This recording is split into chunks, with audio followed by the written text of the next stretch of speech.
am a pilgrim, a wanderer.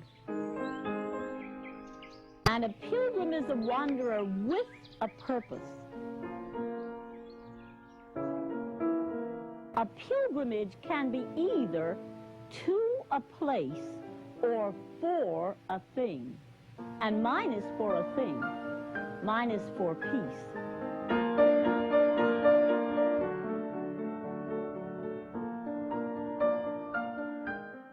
There's optimism to have faith and then to step out on that faith.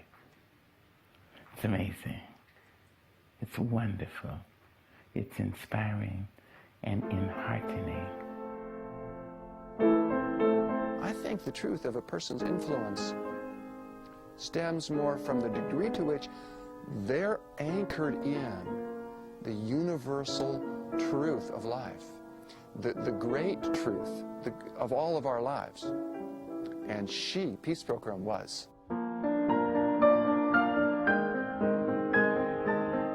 She was a living demonstration of the potential that can be unleashed when persons are fully engaged in doing what they believe to be the most important thing in the world.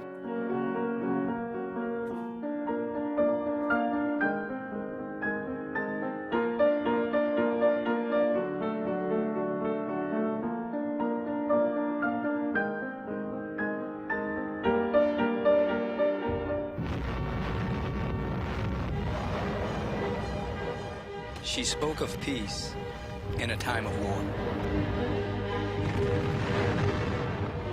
My vow says I shall remain a wanderer until mankind has learned the way of peace. Now, I am praying for peace in the world, even though I talk mostly about peace within ourselves as a step toward peace in our world. You don't have to be good at arithmetic to figure out that if the nations of the world were to stop manufacturing implements of mass destruction, they could provide for every human being who lives in this world the basis for a very good life. She spoke of universal spirituality before spirituality was in vogue. Aren't they beautiful? I touched God many times as truth. All that intellectually, and emotionally I touched God as love and goodness and kindness and beauty. I felt God through the beauty of a sunrise or a sunset. And then reaching out through an awakened divine nature, I was able to perceive God as the ever-present, all-pervading essence or spirit, which binds everything in the universe together and gives life to everything in the universe. I learned from Peace to do what I call dialoguing with God, because she told me, Richard, I have the most wonderful dialogues with God.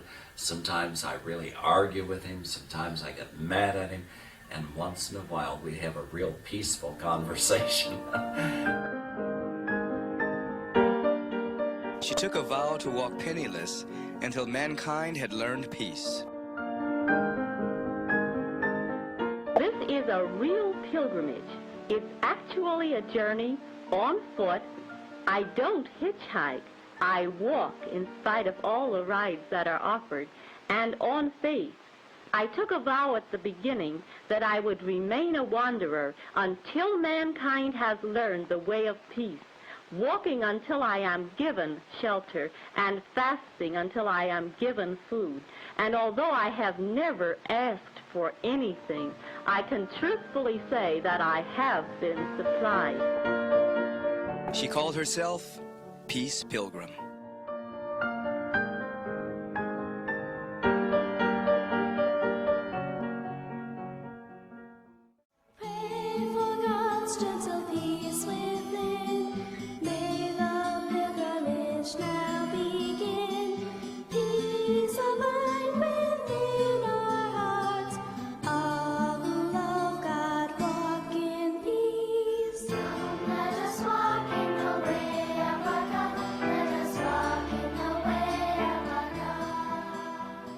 The began January 1st of 1953. It's my retirement project, and I finished counting the 25,000 miles toward the end of 1964. I have not counted miles since then.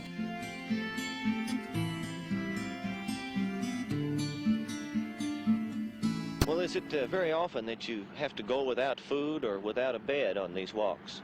I seldom skip more than 3 or 4 meals in a row. I don't even think about food until food is offered. I once had a 45-day period of prayer and fasting. I know how long one can go without food. And even when I'm with total strangers, I have a bed about 3/4 of the time. When I don't, I might sleep in a bus station in the city or a truck stop out on the highway. But I have slept on the grass beside the road. I have walked all night to keep warm. If you're concerned enough about what you're doing, you don't mind any of these little so-called hardships, and I'm very concerned about peace. She certainly was a peaceful warrior, like Gandhi and like Martin Luther King, like many other people who would have a peaceful heart but a warrior spirit. Her sort of commitment to propagate peace and sort of, I think, to express through one of human action. That's the peace walk. And without any sort of, money or, seeking money or fame or some other thing. Simply carried such hard work, not easy, of course, hard work, sheerly through sincere motivation. And that's wonderful. People became very interested in her as an individual and wrote about it. And this just propelled her message that much stronger into the consciousness of people.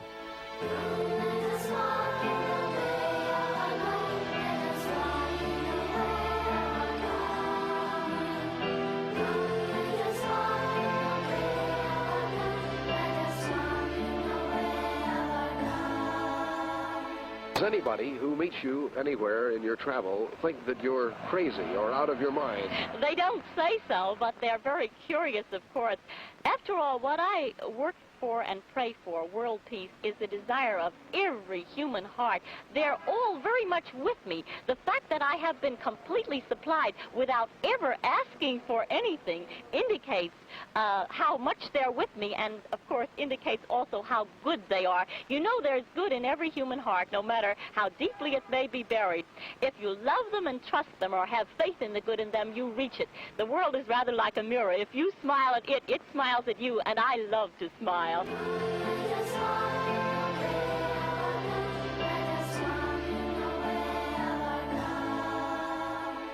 When someone is peaceful, you don't have to ask them if they're peaceful. You just feel it, and it's like a magnet of you're wanting to be around that person.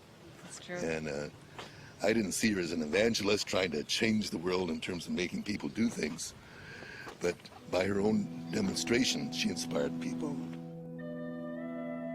When I realized what human potential really was, what people really are capable of, I looked around me and I said, how sad that most people only scratch the surface of their real potential.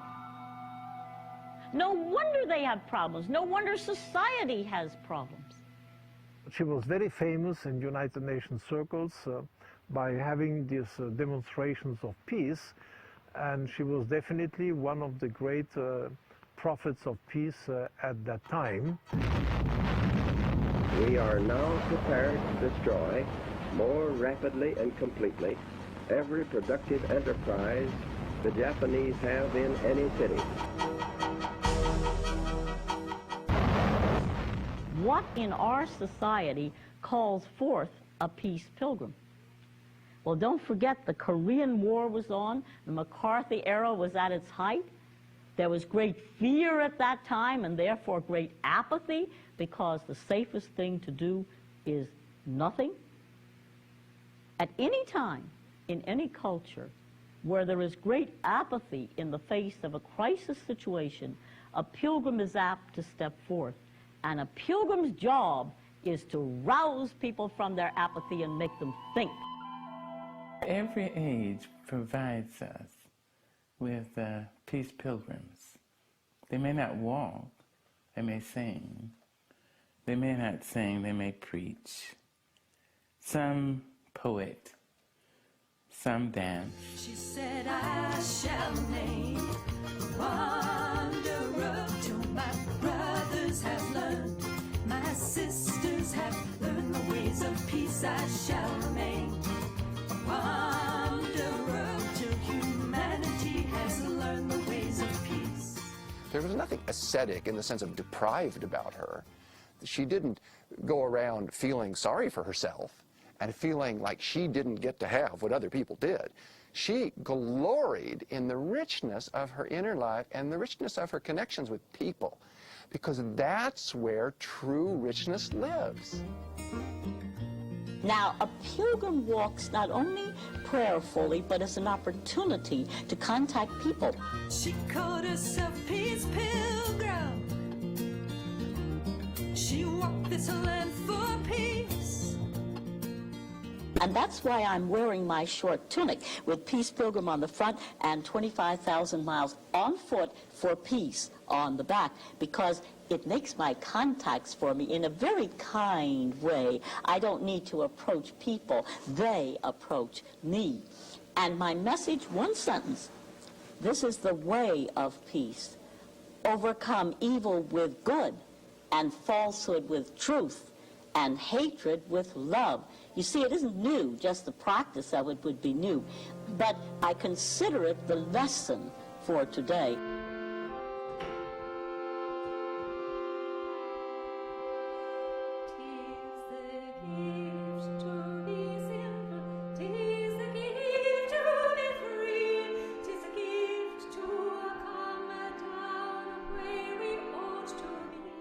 Her message is impacted and it's strengthened by the fact that she lived it. You know, to go out and say, I am not going to eat, to have the kind of faith that she had, and say, I'm not going to sleep until somebody gives me a place to sleep. I'm not going to eat until I'm offered some food. I'm just going to teach, if you will, my message of peace, my message of love, and have the faith that all things will be provided.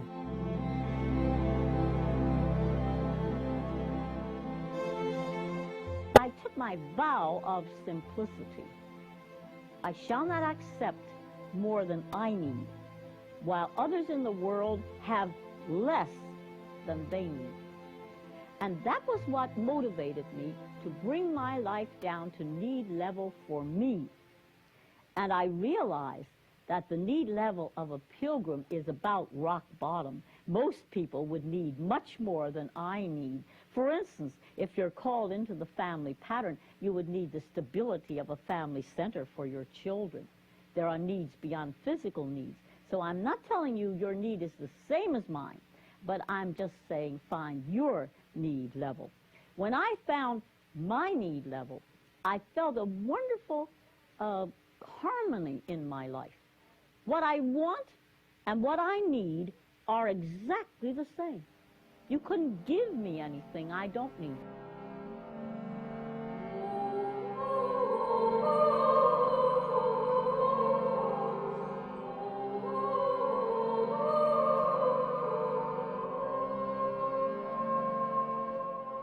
She carried a ballpoint pen, and I gave her stamps. And when she only asked me, and I said, oh, I have a lot of stamps. She said, oh, I need 3 stamps. I mean, like, I don't need a dozen stamps. I need 3 stamps. Extra, a 4th stamp would be a burden, you know. Where am I going to put it? It'll get damp in my pocket or something, you know. What kind of shoes do you wear? 6-old children's shoes. They walk about 1,500 miles a pair for me. I'm on the 29th pair, so if I counted my mileage by the shoes, it would be much more than I claim. One of the most difficult things to do with peace was to give her something. And I had to trick her. And when she would come to see me, we'd have an argument. Peace, you need new shoes. No, they'll last a little bit longer. Peace, you need new shoes. Those are terrible. They're going to fall off your feet. No, well, we can wait.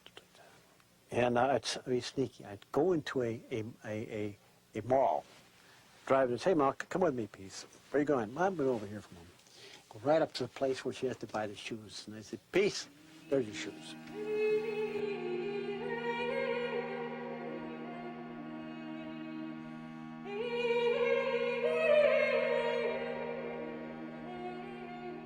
I know people must think I feel poor because I'm penniless, but I don't feel poor. I have actually great blessings, and therefore I feel rich. I have health, happiness, inner peace, things you couldn't buy if you were a billionaire. I'm thankful every moment of my life for the great riches that have come to me. I have discovered that unnecessary possessions are just unnecessary burdens. If you have them, you have to take care of them. I own only what I wear and the few things I carry in my little pockets. This is me and my only earthly possessions standing before you. Just think how free I am. How old are you? I no longer know, and I'm so thankful. I had to put out of my mind how old I am, how old I was when I started, and how old I was when I began my preparation for the pilgrimage. And I've done that now. I am ageless and in radiant health.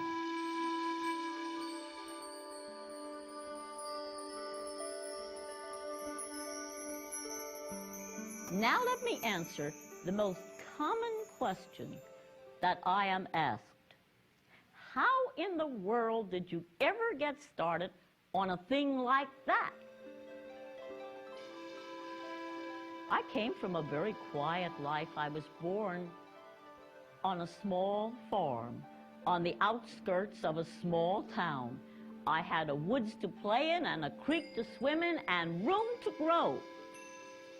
And I would wish for all children a situation where they have room to grow, because I look at plants growing up too crowded together, and I realize that they never attain maximum growth. And we humans are a little like that too. Now, I began to make some good choices when I was still quite young. For instance, my rule of first things first.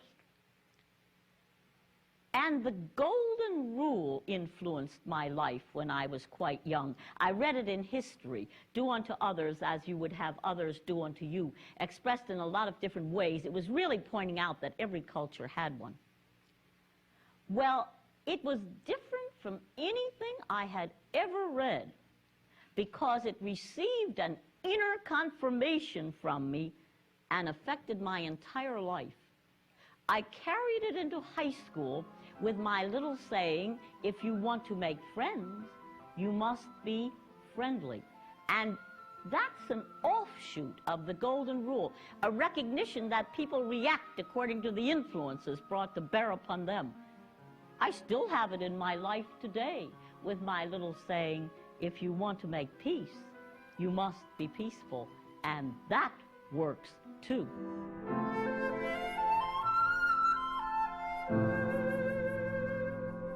She would never kill anything, not even a mosquito. I can remember, we had a lot of them in this area at one time.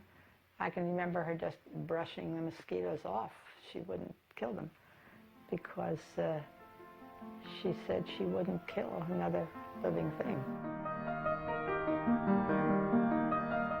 I never thought of her as being athletic enough to walk all those miles. She was strong and agile and all that sort of thing, and was an excellent swimmer and could swim far and do all sorts of tricks in the water. But, you know, that's one thing, but walking across the continent is something altogether different. I remember when I was a child, I was offered real cigarettes from a package, which I didn't smoke, but my friends did. In high school, I was offered every kind of alcohol you can think of, which I didn't drink, but my friends did. Now, I faced a test in this regard just beyond my student days. All my friends at that time used both alcohol and tobacco, and with this push toward conformity in those days, they actually looked down on me because I didn't. And gathered in someone's living room, I said to them, look, life is a series of choices. Nobody can stop you from making your choices, but I have a right to make my choices too. And I have chosen freedom.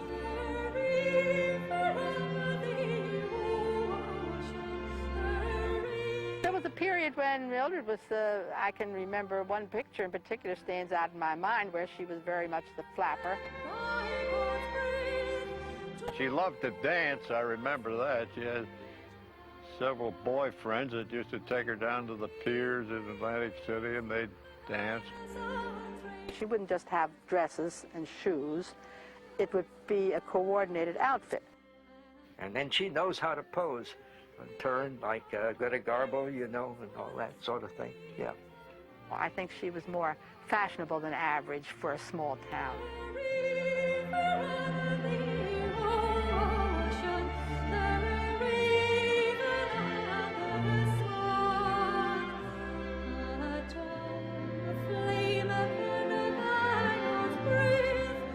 She was actually the first woman ever to hike the entire Appalachian Trail.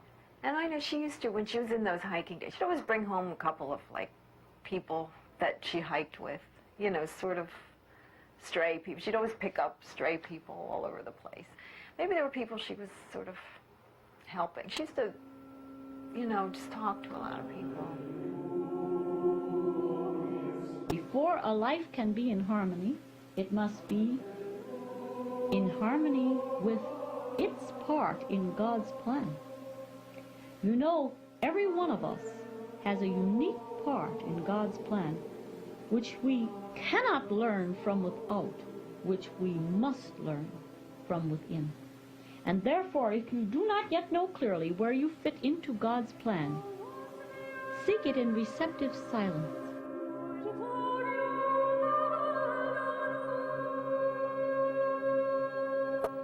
Out of a feeling of deep seeking for a meaningful way of life, I began to walk one night through the woods with the feeling that I would continue to walk until I found what I was seeking. And after I had walked almost all night, I came out into a clearing where the moonlight was shining down. And I found myself saying, if you can use me for anything, please use me. And I found myself feeling, here I am, take all of me. Use me as you will, I withhold nothing. And then, of course, I felt I had found what I was seeking. I experienced the complete willingness, without any reservations whatsoever, to give my life to something beyond myself. But then I discovered that there is a great difference between the willingness to give and the actual giving. In my life, 15 years lay between. Well, she was 20, 19 or 20 when I met her, and she was like a normal girl. Those days, a normal girl of 19, 20, except she never was interested in cooking or anything like that. Well, she just wasn't a homemaker. That's all there was to it. No way, shape, or form was she a homemaker. And that's what I wanted. I wanted a home and family. Children were not ever in her lifestyle. She didn't have the mother instinct, I think, that most women have. And he couldn't accept the fact that she had something to say. And she had not only something to say, but she said it, definitely. But she wanted it. There was no question about it.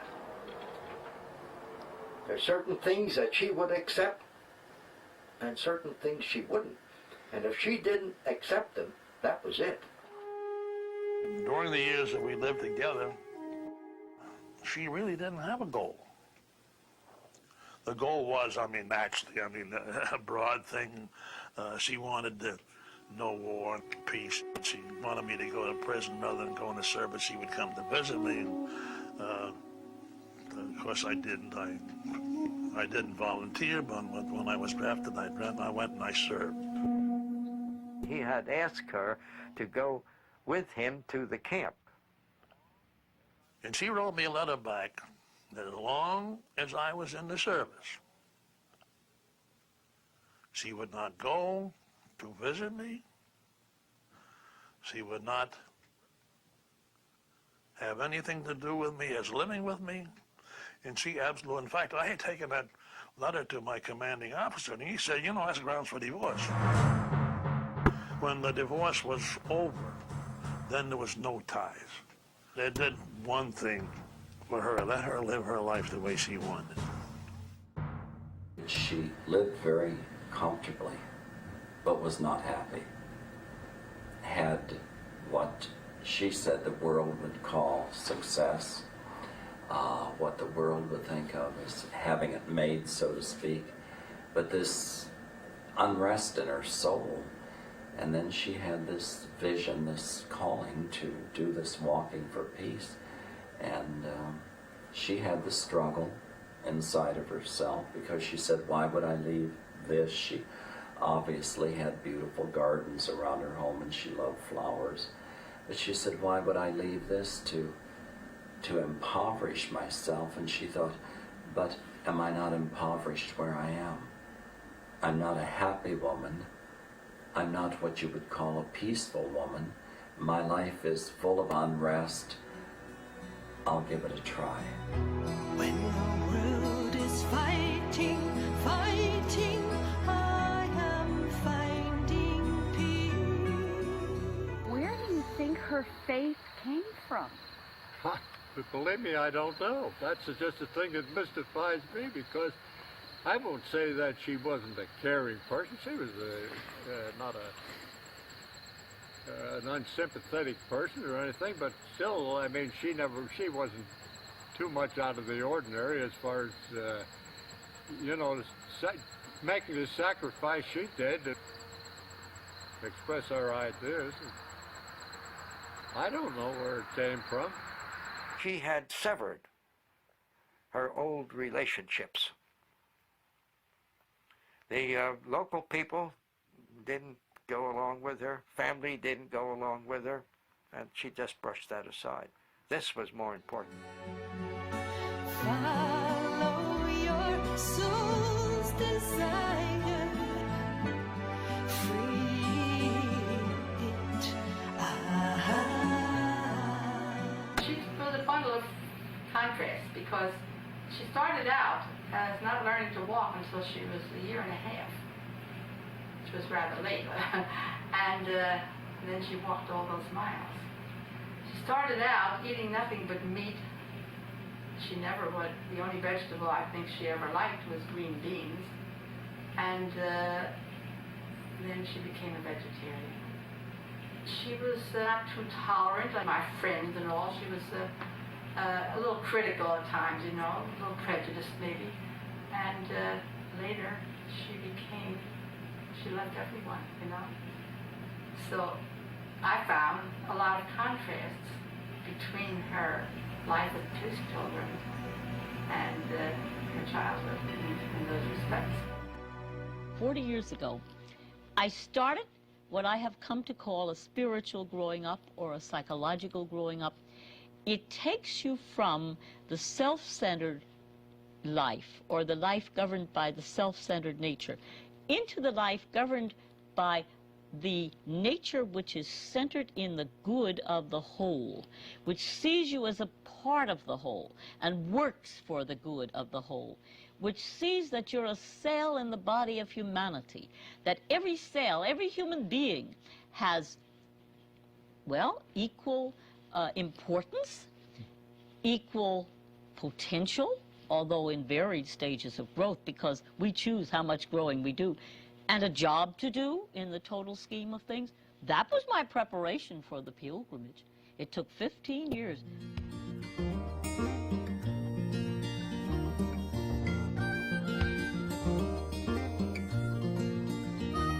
She called herself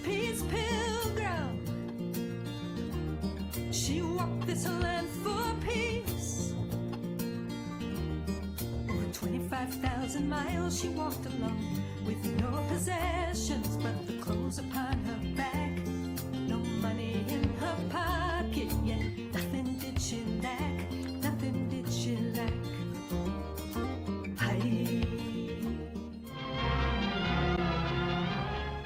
Will there be peace or war? The fateful question posed by Warren Austin, head of the United States delegation to the UN, set the mood of the world at the century's halfway mark. A highly trained and well-equipped North Korean army swarmed across the 38th parallel to attack unprepared South Korean defenders. I have walked 6,900 miles of my 10,000-mile pilgrimage for peace. My first 5,000 miles took me from coast to coast and from border to border. My second 5,000 miles is taking me at least 100 miles in every state, Mexico, and Canada, always ending at the capital. The cost was high to Americans who bore the brunt under the UN banner. Now, is it true that the House Committee on Un-American Activities is considering an investigation of the clergy? The investigation of communism and communists in this country should take place wherever it be found. Increased range guided missiles were added to the underseas arsenal, and the submarine became a more formidable weapon of counterattack on enemy coasts. The year had indeed seen a revolutionary step forward in naval warfare and the nation's defense.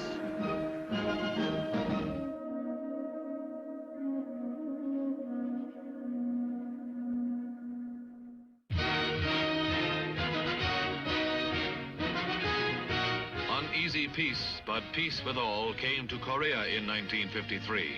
The end of 3 years of bitter conflict and the end of bondage for prisoners of the Reds. Where are you from originally, or is that being kept a secret? Well, I was born in the state of New Jersey, but of course I have no home now. Wherever I am is my home. Right now it's Mississippi, and they've been treating me very well. Thanks a lot, and good luck, Peace Pilgrim.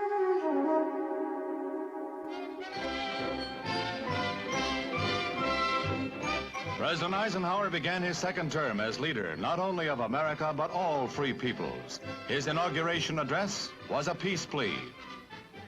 May the turbulence of our age yield to the true time of peace, when men and nations shall share a life that honors the dignity of each.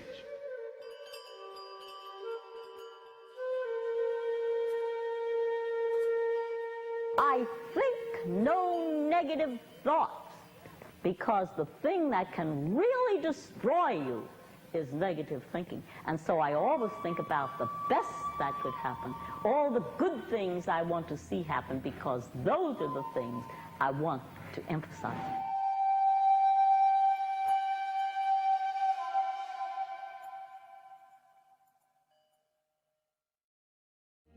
She walked until given shelter,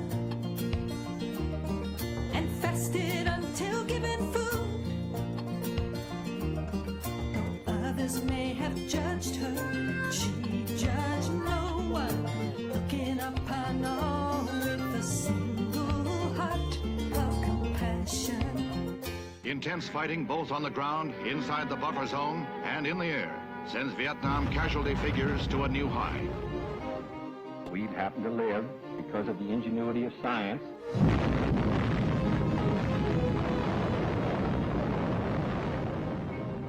And man's own inability to control his relationship one with another. We happen to live in the most dangerous time in the history of the human race. I receive these letters. Sometimes it's true they have written to their congressman, they have joined the Peace Corps. Sometimes, well, a lady wrote and said, since talking with you, I have resolved an unpeaceful situation between myself and my sister-in-law. And a high school girl wrote and said, since talking with you, I've made peace with my girlfriend. They land in full battle gear, but meet no opposition from the guerrillas known to be in the area. Others of the 3,500 Marines are to come by air transport. Their duty will be strictly defensive, but they will shoot back if attacked. Marines usually do. Where do you go from here, Peace Pilgrim, and what is your future? I'll be in Youngstown over the weekend. Then I'm heading south, Steubenville first, and then southern Ohio. I'm covering the entire East this year. As to my future, my vow says I shall remain a wanderer until mankind has learned the way of peace. But I'm an optimistic peace pilgrim. I expect to see world peace in my lifetime. I believe that peace is an idea whose time has come. Well, good luck to you and your cause. Thanks. Mr. Kennedy presented a manifesto for peace in momentous and moving words. Ladies and gentlemen of this assembly, the decision is ours. Never have the nations of the world had so much to lose or so much to gain. Together we shall save our planet, or together we shall perish in its flames. Save it we can, and save it we must. And then shall we earn the eternal thanks of mankind, and as peacemakers, the eternal blessing of God.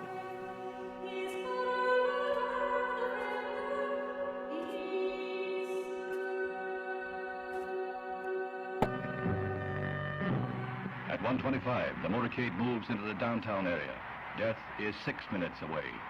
In a warehouse, a sniper with a rifle poised waits. Furious fighting on the eve of another brief ceasefire, with predictions of an air war slowdown and a new U.S. peace bid at the United Nations. You know, I started with no previous athletic ability, and I started after my hair had turned to silver. My friends thought I had taken leave of my senses, but of course, if walking is your calling, you can walk. And I also have no speaking experience. I had led a very quiet life. I had never seen the inside of a radio or television station, but I never had stage fright or night fright. If speaking is your calling, you can speak. We've been walking and talking with a woman who calls herself Peace Pilgrim, who walks across the nation in search of peace and goodwill for men. The basic conflict in our world today is not between nations. It is between two opposing beliefs. The belief that you can overcome evil with more evil. And of course, those people are busy multiplying the evil. This is the war way. And the belief, which is my way, and I'm sure it's your way, I'm sure many people relate to this, the belief that evil can only be overcome by good. That's the basic conflict in our world today. She left behind a legacy of simplicity and love. And every step she took was for this world we're dreaming of. Powered by an inner strength that comes from above, from above. A companion peace demonstration brings out 50,000 marchers in downtown San Francisco. They parade 2 miles along Market Street, pacifists and hippies together. You say that you own nothing, you don't worry about tomorrow, you just travel from community to community. Might you agree that you were almost the forerunner of today's hippie? Well, actually, I suppose the original hippies back about 4 years ago or something like that would have agreed with me on one thing. They also were completely through with violence. They believed, I'm not sure they always practiced, but they believed that actually the way to go was the way of nonviolence and love. And of course, my message says, this is the way of peace. Overcome evil with good, and falsehood with truth, and hatred with love. It's sort of a happy happening for hippies. You're out if you're not in, a be in, the recurring theme of which is love one another. The important thing was not to talk about peace, but to get peace, and to get the right kind of peace. This we have done. I think peace in the world is much closer now. What we basically suffer from in the world is immaturity. If we were mature people, peace would be assured. Have you had any experiences which made you wonder about people, or do you always get treated hospitably? All people are good. I have no doubt of that. I have to really think back to my tests if I want to tell you anything that might be considered an adverse experience. And I don't consider it an adverse experience. Life is a series of tests, but if you pass your test, you look back upon it as a good experience. I was hit once in my first test by a disturbed teenage boy who was terrified by a thunder shower. I had taken him for a walk. I thought it would do him good. And he went off the beam when that thunder shower came along, and he came for me. And I didn't even try to run away, which I guess I could have done. He had a heavy pack on his back. And even while he began to hit me, I could only feel the deepest compassion for him. How terrible to be so psychologically sick that you would be able to hit an old woman. I faced his hatred with love even while he hit me. And as a result, it reached that spark of good in him. All was there, no matter how deeply buried, and he experienced remorse. And to make a long story short, what are a few bruises on my body in comparison with the transformation of a human life? He never was violent again. He's a useful person in this world today. Now, one more, and that is the time I had to defend the frail little 8-year-old girl against a large man who was about to beat her, and the girl was terrified.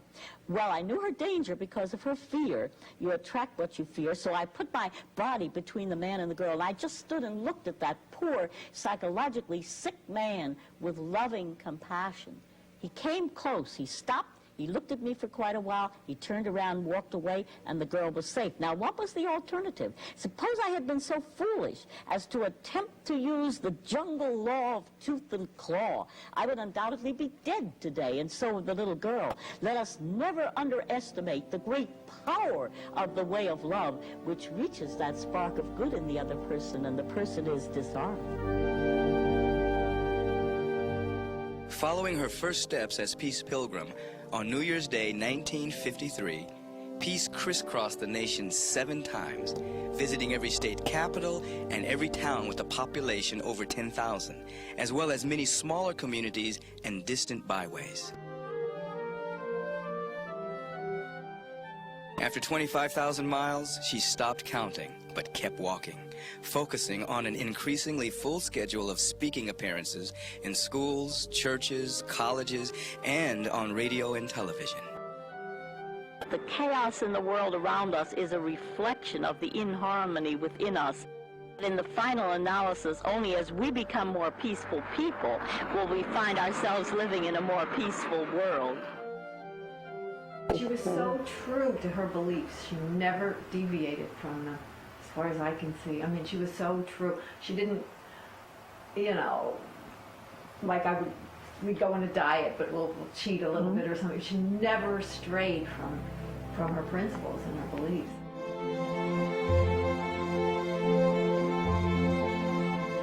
If you really believe a thing, you do the thing. Not what you say you believe. There is the Confucian saying that to know and not to do is in fact not to know. A number of people say they know this and they know that and they want this or they want that. They don't really know. You see, if a person really knew that what goes around comes around, they wouldn't commit evil acts. If they knew it, they say it, they intellectually have embraced it, but to know it means you know it in your bones, you know it. The marrow of your bones is imprinted with that knowledge. You can't do otherwise when you know it. So Peace Pilgrim knew it, and so she did it.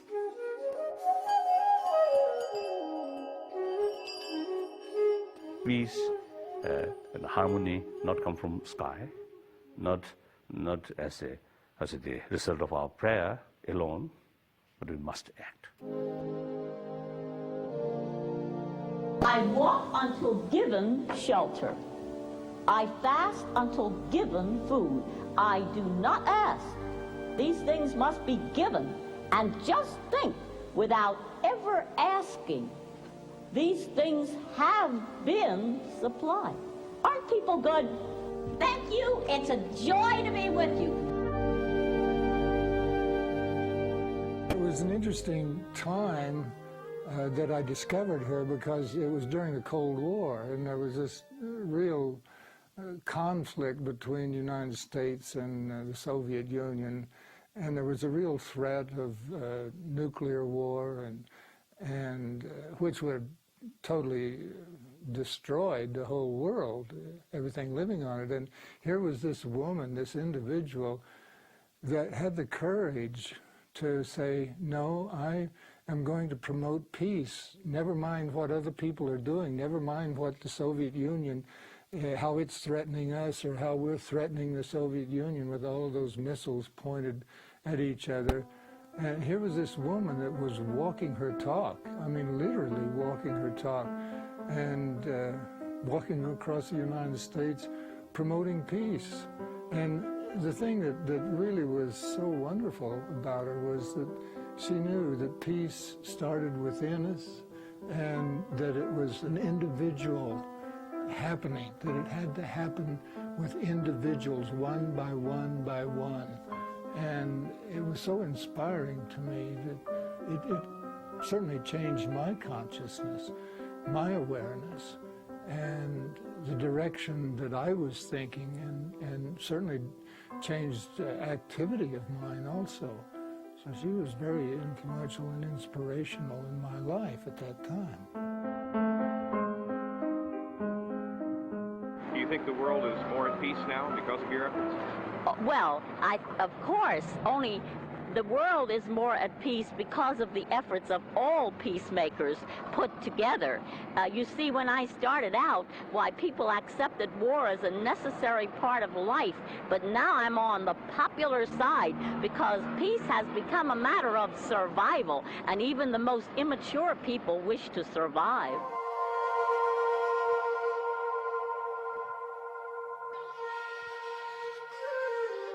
In my frame of reference, I'm not the body. I'm only wearing the body. I'm that which activates the body. That's the reality. Now, if I am killed, it destroys merely the body, which is transient anyway.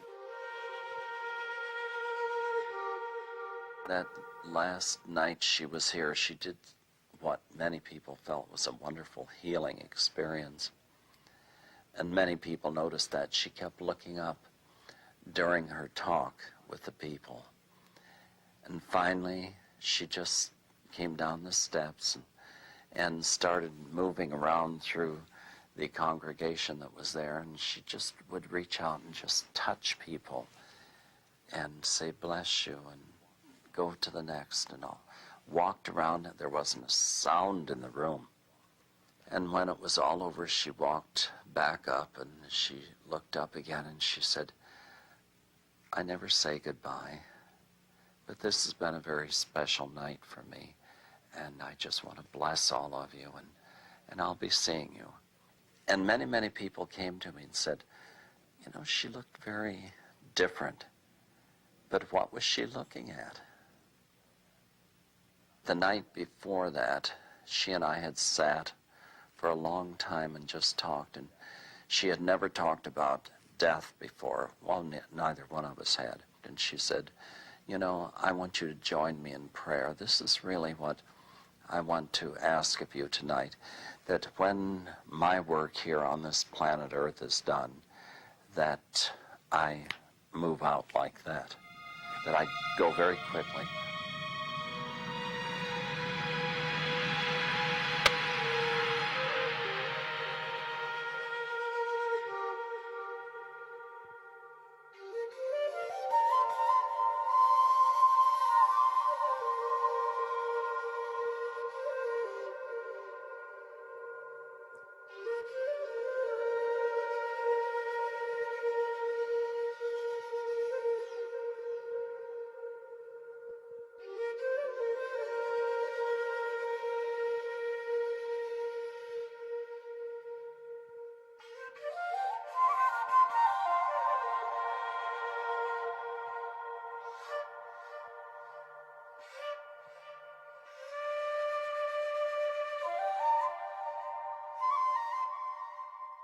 Well, I got a phone call from my husband at work, and he came to pick me up. And of course, it was a shock. I just didn't think that. I just always felt that she was going to outlive me. Blessed are those who bring peace. It was a beautiful ceremony down at the Methodist Church. And they had asked us to speak for just a few minutes, and I remember I spoke longer than that because I had interviewed her. And I had so much that I wanted to share, and I don't know how long I talked. But I think it was longer than 5 minutes. And no one seemed to mind because we were just grieving. Truly I say to you, this day you will be with me in paradise. I celebrated when she died, the way she died, because she lived in character, and she certainly was a character who did her own thing and believed in it. And she died on the road. She died the way she lived. That was a big blessing. That was a blessing from the heavens. In 1982, many of Peace's words were gathered and compiled by a group of 5 admirers into a book, Peace Pilgrim, her life and work in her own words.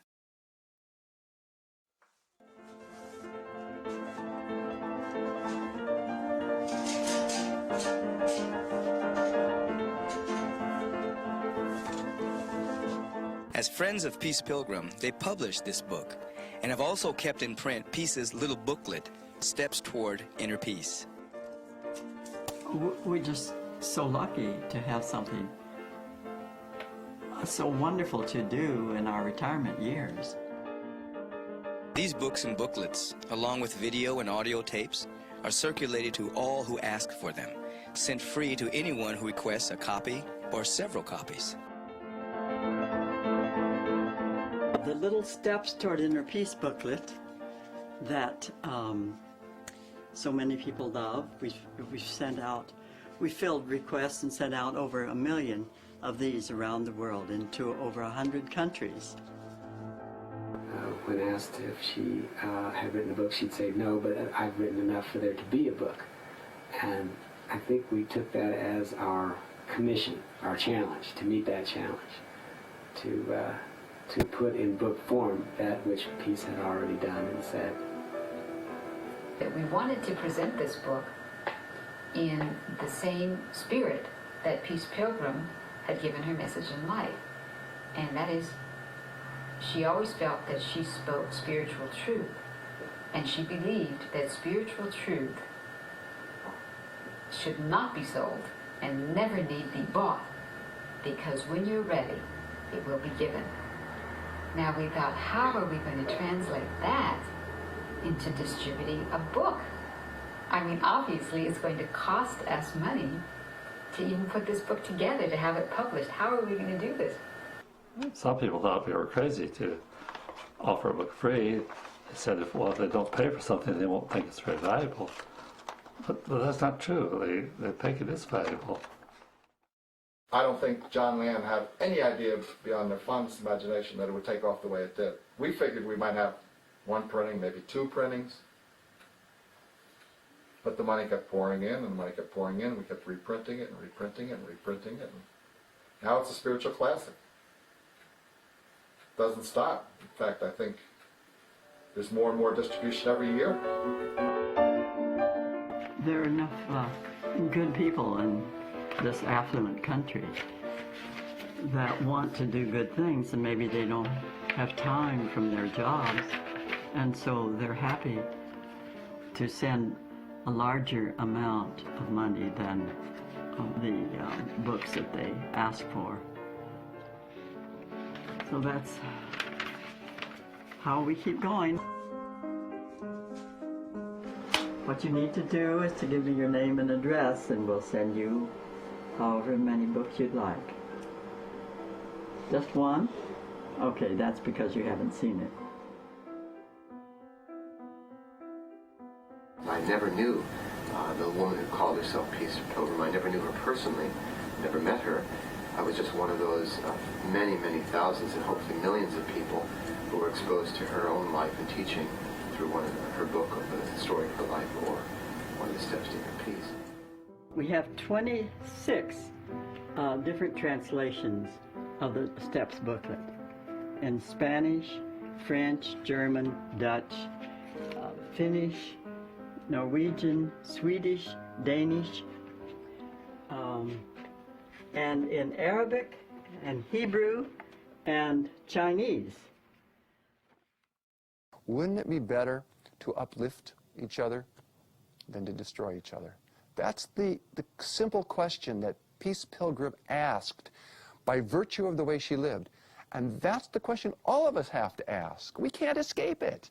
We can try, we can drink ourselves to death, we can adopt addictions and patterns of life to try to compensate and deny and keep ourselves from seeing it, but it's still there. And I'll tell you something, on our deathbed, it's going to be right there in front of us. How did you live? You lived in this particular time, in this particular culture, given these particular circumstances. Was your life an answer, or was it part of the problem?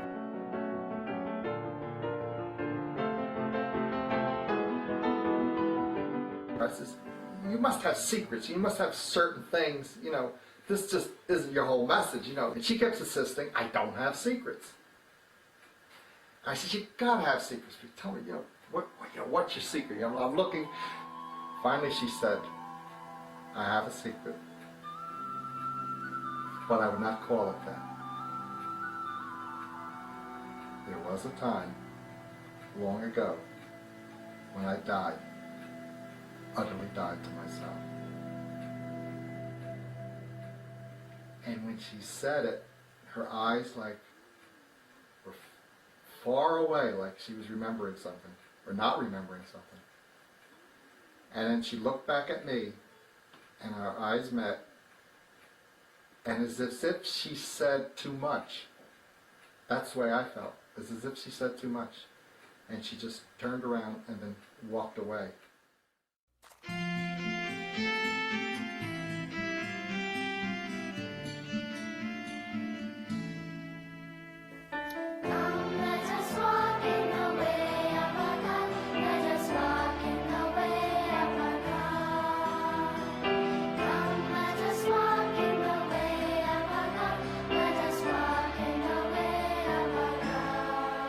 There is darkness in our world today, yes. It is due to the disintegration of things which are contrary to the divine law of love. But let us never say hopelessly, "Ooh, this is the darkness before a storm." Let us rather say with faith, "This is the darkness before the dawn of a golden age of peace, which we cannot now even imagine.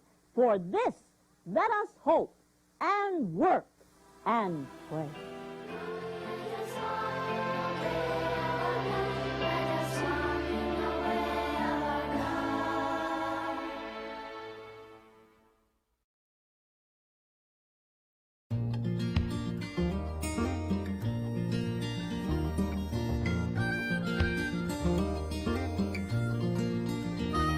She called herself Peace Pilgrim.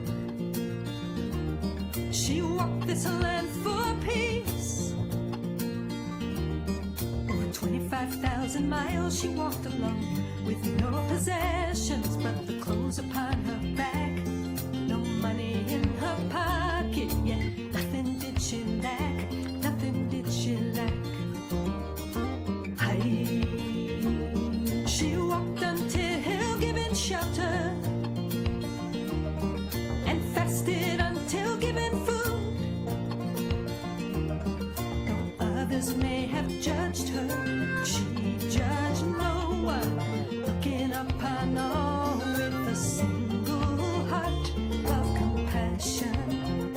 She said, I shall remain a wanderer until my brothers have learned, my sisters have learned the ways of peace. I shall remain a wanderer until humanity has learned the ways of peace, the ways of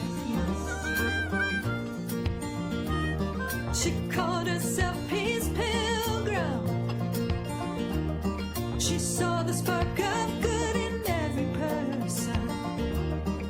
She left behind a legacy of simplicity and love. Every step she took was for this world we're dreaming of, powered by an inner strength that comes from above, from above. She said, I shall remain wanderer till my brothers have learned, my sisters have learned the ways of peace. I shall remain wanderer till humanity has learned the ways of peace. Hi, Peace Pilgrim, are you wandering still through the highlands of your heaven world? Are you traveling with me on this journey from darkness to light? Whisper and walk in love, and love will set you right, set you right. She said, I shall remain wanderer till my brothers have learned, my sisters have learned the ways of peace. I shall